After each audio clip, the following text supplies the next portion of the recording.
Evangelho, capítulo 17. Evangelho escrito por Lucas, capítulo 17. A partir do versículo 26, leremos até o 30. Evangelho segundo Lucas, capítulo 17, versículo 26. Está escrito: E como aconteceu nos dias de Noé, assim será também nos dias do Filho do Homem. Comiam, bebiam, casavam e davam-se em casamento, até o dia em que Noé entrou na arca, e veio o dilúvio e os consumiu a todos. Como também, da mesma maneira, aconteceu nos dias de Ló. Comiam, bebiam, compravam, vendiam, plantavam e edificavam. Mas no dia em que Ló saiu de Sodoma, choveu do céu fogo e enxofre e os consumiu a todos.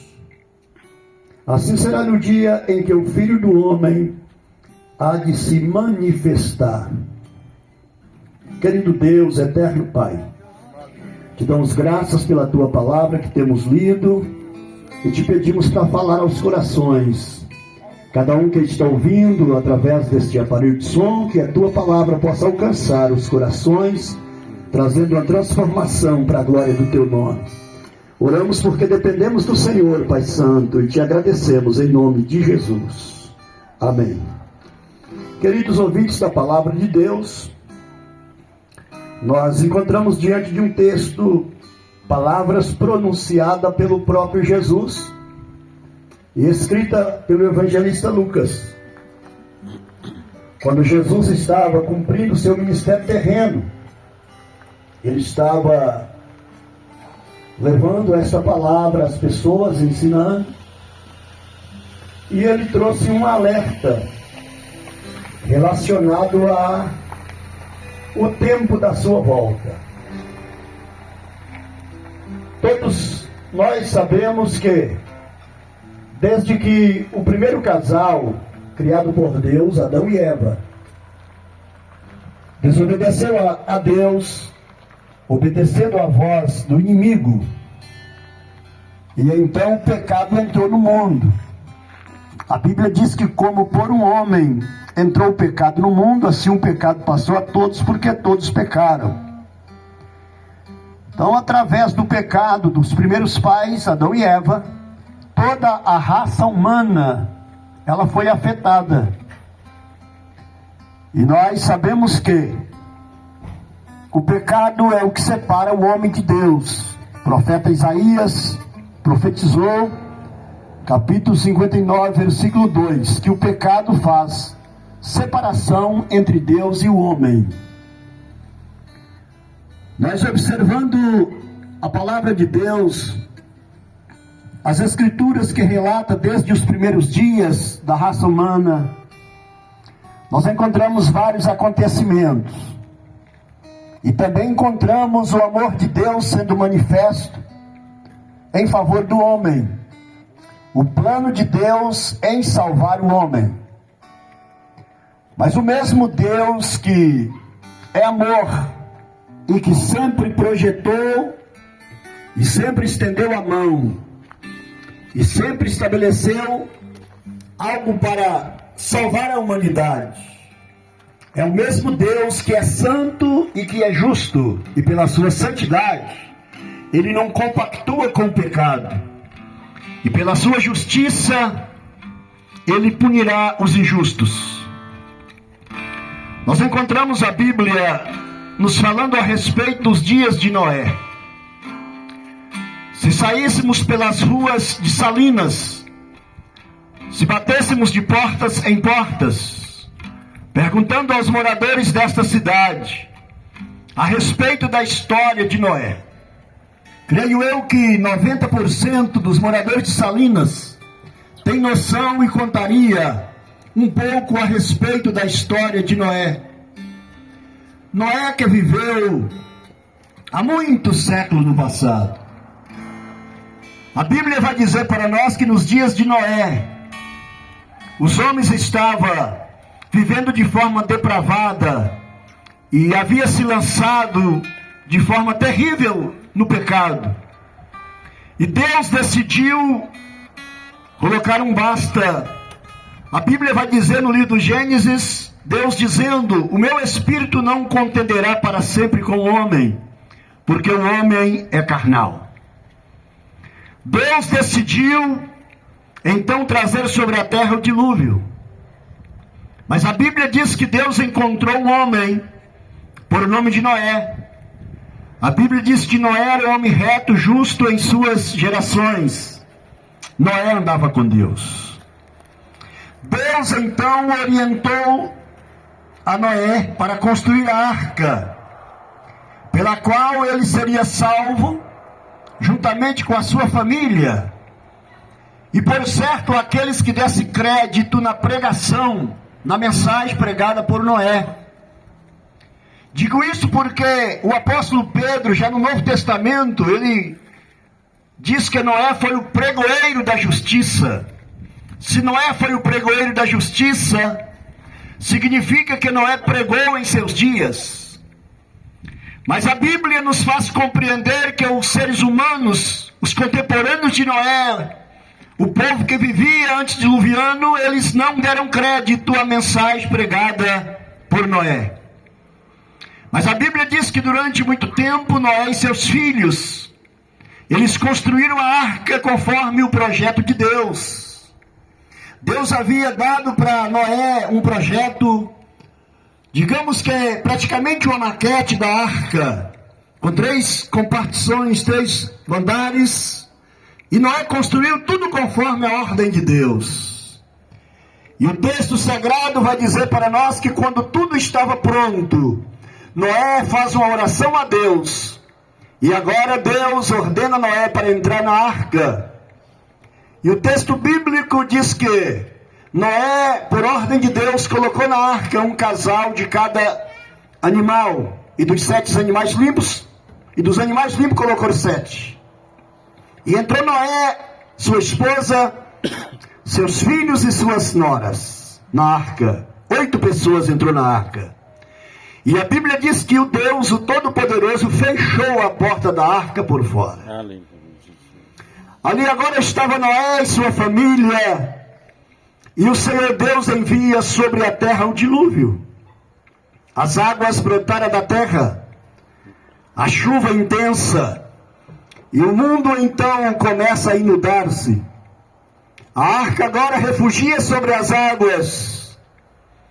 E eu posso crer que muitas pessoas que ouviram as pregações de Noé e não deram crédito, agora podes ver as águas subindo de nível. Por certo, procuraram Noé.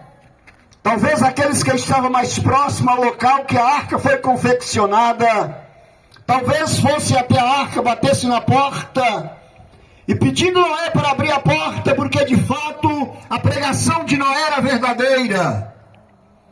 Mas foi inútil, porque não foi Noé quem fechou a porta da arca. Aleluia. Quem fechou a porta da arca foi o eterno Deus, o Criador dos céus e da terra.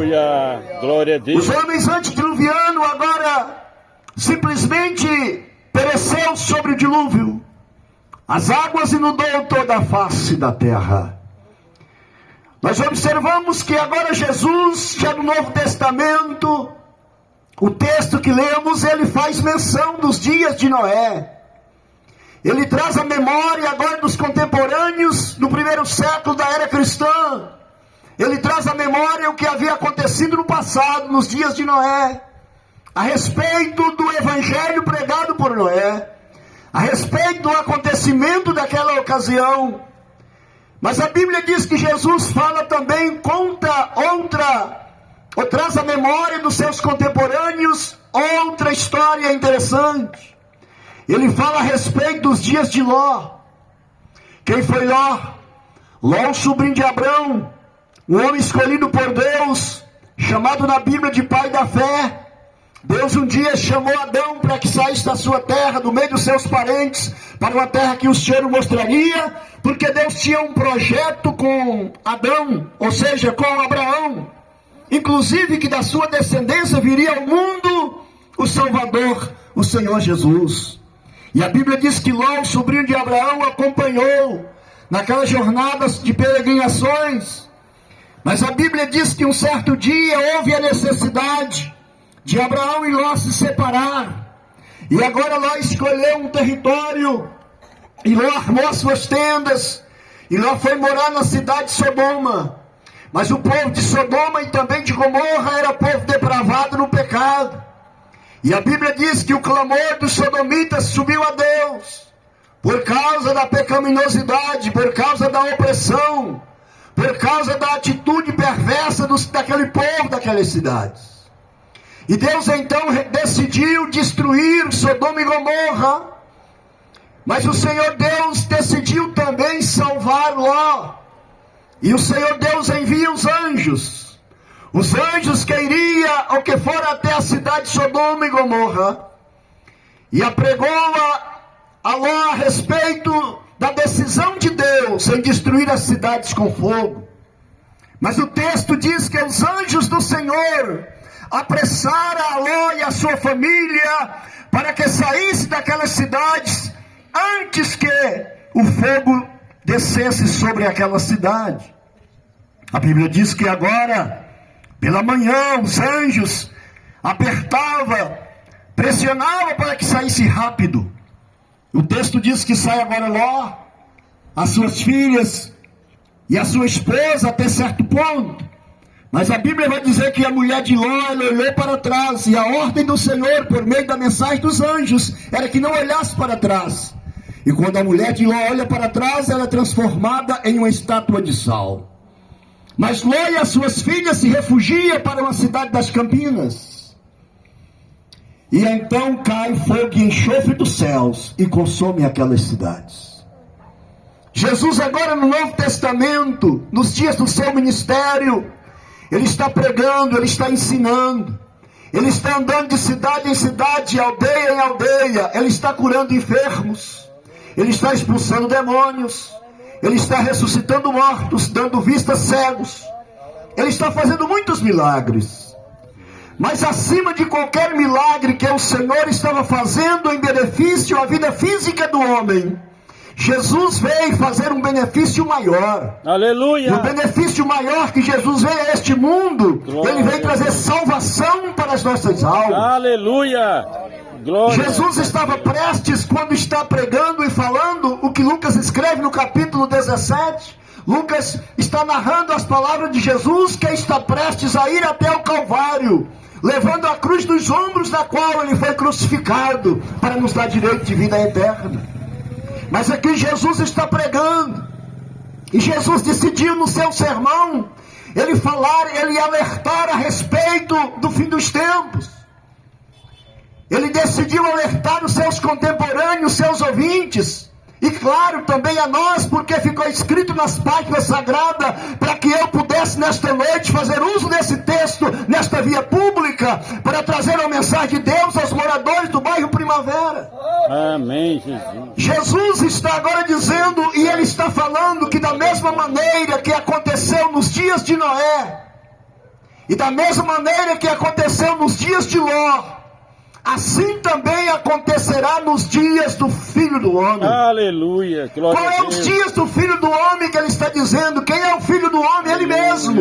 Glória a Deus. Quando a Bíblia fala a respeito do Filho do Homem, está falando do próprio Jesus. Glória, e quando ele diz, da mesma maneira que aconteceu nos dias de Noé e nos dias de Ló, acontecerá nos dias do Filho do Homem, ele está dizendo que da mesma maneira que aconteceu nos dias passados, nos textos que eu acabei de narrar, os acontecimentos, acontecerá nos dias do Filho do Homem, nos dias de Jesus. Mas Jesus, em outros textos, ele faz menção a respeito da sua volta. Depois dessa pregação, Jesus agora, ele vai ao Calvário, como eu já disse de antemão, ele vai ao Calvário levando a cruz nos ombros, a coroa de espinhos sobre a sua cabeça. E lá no Calvário ele é crucificado, ele derrama o seu sangue, ele entrega a sua vida, ele paga um alto preço para que eu e você tivéssemos o direito de vida eterna. Jesus paga um preço suficiente pela salvação de toda a humanidade. Isso é o amor de Deus revelado através da pessoa do seu Filho Jesus.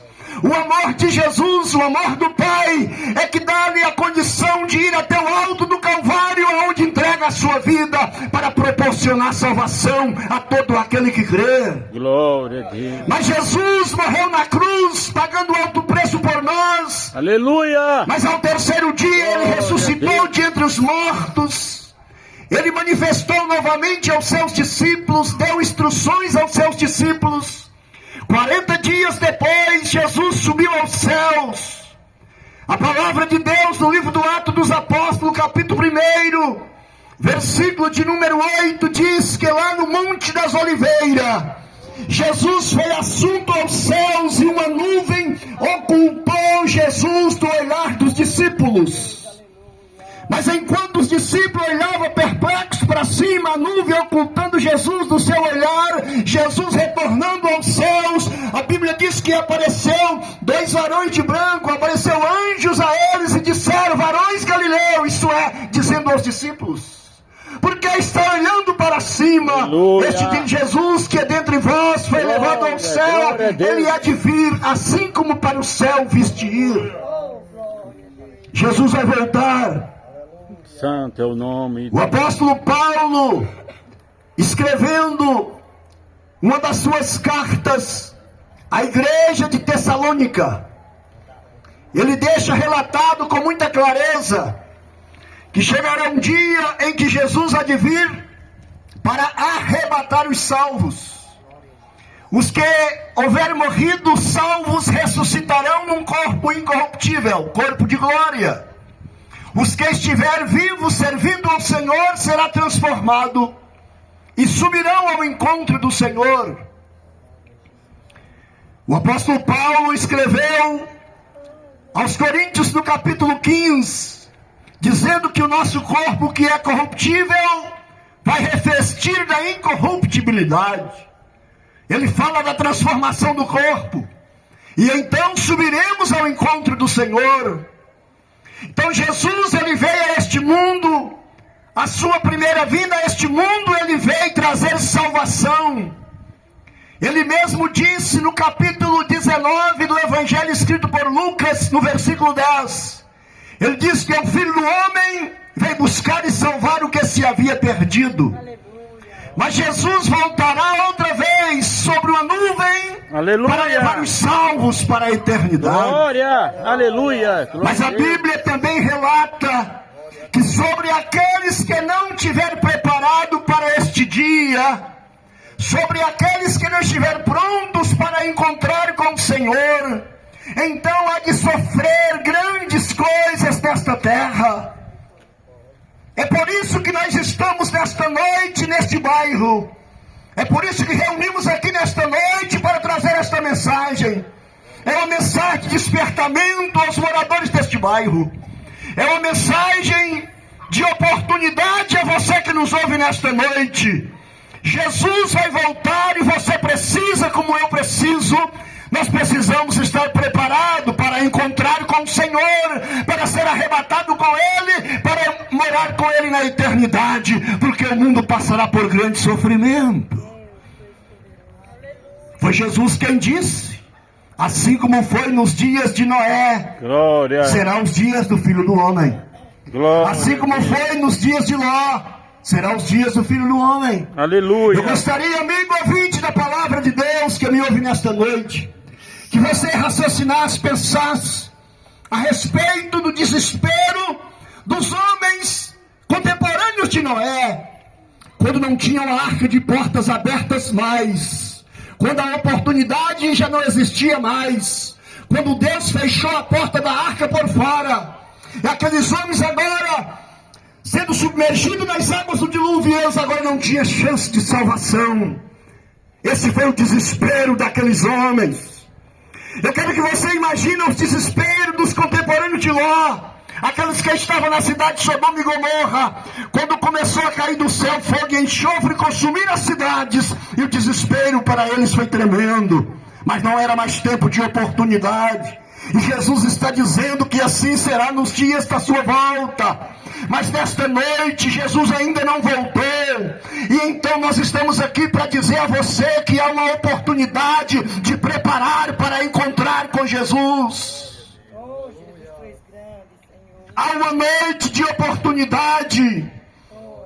Alguém poderia perguntar se fosse oportuno, mas pregador, quando será este dia? Jesus não precisou o dia, ele não afirmou o dia, não afirmou a hora, mas ele deu prenúncios do que aconteceria quando estivesse próximo à sua volta.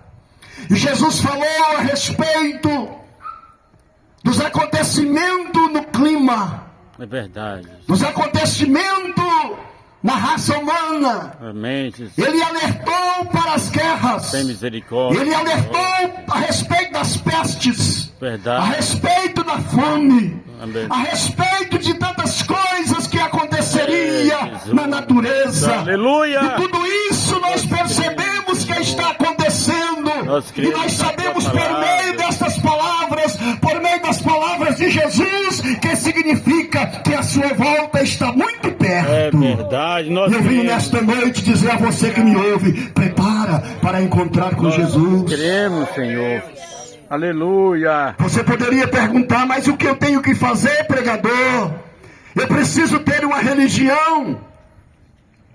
O que eu preciso fazer, pregador? Eu preciso frequentar uma igreja. Eu diria muito mais do que isso. Religião, existe milhares de religiões. Não é tão somente alguém abraçar uma religião, porque talvez esta religião que alguém abraça, ela não esteja de acordo com o evangelho do nosso Senhor Jesus. Pode ser que alguém se apega a uma religião e essa religião esteja contrário aos mandamentos do nosso Deus. Aleluia, Jesus. Mas alguém perguntaria nesta noite: então o que eu devo fazer, pregador, se não é tão somente ter uma religião? E eu digo a você que porventura pensa desta maneira: é necessário entregar a vida a Jesus. É, Senhor. É necessário aceitar Jesus como único e suficiente Salvador da tua alma e Senhor da sua vida. É verdade. Naturalmente, os seres humanos são tendenciados a querer os benefícios de Deus. Nós cremos na tua E, palavra. naturalmente, a maioria das pessoas que acreditam em Jesus quer que Jesus seja o Salvador A dele. tua palavra assegura. Mas é necessário ser servo do Senhor, porque Jesus só é Salvador de quem Ele é Senhor. E para ser servo de Jesus é necessário estar disposto a submeter às suas ordens, a sua palavra, os seus mandamentos, o seu evangelho. E esta mensagem que viemos trazer a você nesta noite: Jesus quer salvar a sua alma. É verdade. Lá na cruz do Calvário, ele derramou sangue. A Bíblia nos fala no capítulo 19 do Evangelho escrito por João, no próximo versículo 30, 31. A Bíblia diz que quando os soldados foram até o Calvário para quebrar os ossos das pernas dos que foram crucificados, porque foi Jesus crucificado e dois malfeitores, uma à direita e outra à esquerda. E o texto diz que eles quebraram a perna de um malfeitor e quebrou a perna do outro malfeitor. Qual era o objetivo? É que ao quebrar as pernas eles pudessem morrer mais rápido por causa do que aconteceria na circulação, porque não poderia ficar para o outro dia conforme o mandamento da antiga aliança. Mas o texto diz que quando eles foram para quebrar os ossos da perna de Jesus, Jesus já havia entregado o Espírito, Jesus já havia morrido, Oh, e eles não quebraram os ossos do Senhor. tem misericórdia. Mas a de Bíblia nós. diz que um soldado feriu o seu lado com uma lança. É, Senhor. E ao ferir o lado de Jesus com a lança, o texto diz que saiu sangue e água. É, Isso revela que todo o sangue do corpo do mestre, ele saiu. Isso significa que todo sangue foi derramado. Significa que é o suficiente para salvar toda a raça humana. Aleluia. Mas a salvação está condicionada a crer e a entregar-se a Ele e a nascer de novo. É verdade. Jesus disse que aquele que não nascer de novo não pode entrar no reino dos céus. É verdade. O que é nascer de novo? É ter uma vida transformada. É nascer do próprio Senhor, nascer da água e do Espírito, conforme Jesus disse. É ter uma vida nova. Porque no nascimento segundo a carne, herdamos a natureza pecaminosa de Adão e Eva. Mas na natureza espiritual, no nascimento espiritual, herdamos a natureza de Cristo, a natureza da salvação, a natureza de santo. E esta mensagem que trouxemos a você nesta noite, você que nos ouve de perto ou de longe, é que Jesus ama a você, é que Jesus te ama e quer salvar a sua alma, e Ele está te dando a oportunidade. Aleluia. Muito breve Jesus voltará para levar a sua igreja, e você não pode perder a oportunidade. Jesus te chama. Verdade. Nós já ouvimos nesta noite, eu encerro aqui, a irmã Leni dizendo, lendo, fazendo uso do texto de Mateus capítulo 11, quando Jesus fez um convite: vinde a mim, todos que estáis cansado e sobrecarregado. Em outra tradução, descansado e oprimido. E Jesus promete: eu vos aliviarei. É verdade. Se você está cansado, não me refiro a um cansaço físico, mas a um cansaço da alma. Jesus é o alívio e Ele te chama nesta noite. Ele quer salvar você, Ele quer te dar o direito de vida eterna. Fiquemos com esta reflexão. Deus abençoe a todos que nos ouviram nesta noite.